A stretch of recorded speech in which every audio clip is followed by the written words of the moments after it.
Julie Chrisley makes emotional court appearance as her 84-month sentence is upheld. A judge kept Chrisley's sentence at 84 months, ruling that the original punishment was sufficient. Julie Chrisley has officially been resentenced in her fraud and tax evasion case.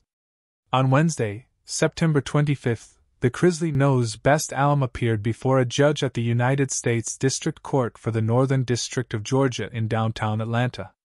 She was resentenced to the same 84 months of prison she previously received, as the judge ruled that her original punishment was sufficient. Her eldest children Savannah Chrisley and Chase Chrisley were also present for the hearing.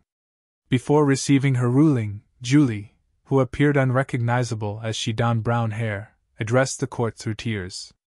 She apologized for her actions and for the actions that led her to this day. She also apologized to her family and her children for what they battled in the aftermath of the legal matter. "I would like to say I've had years to think about what I've wanted to say, and I'm sorry for my actions and situations that led us to where we are today," Julie said before the court. "I've had 20 months in prison, but it has been much more leading up to the trial, and I apologize for my actions that led to where we are today. I have done everything I can do to get closer to my family. I've taken tests for new skills, such as driving a forklift and serving food in proper ways. This has been the most difficult part of my life.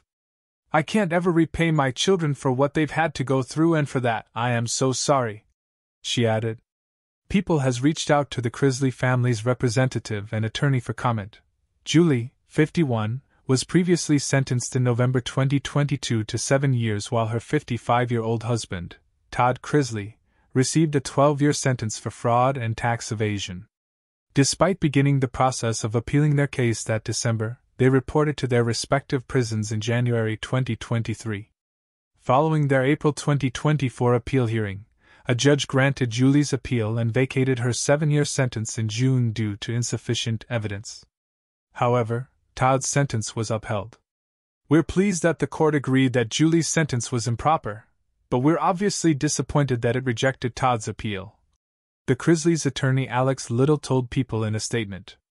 "With this step behind us, we can now challenge the couple's convictions based on the illegal search that started the case," Little added. "The family appreciates the continued support they've received throughout this process, and they're hopeful for more good news in the future." Julie had remained at the Federal Medical Center Lexington in Kentucky. However, days before her resentencing hearing, she was not in the Federal Bureau of Prisons custody, according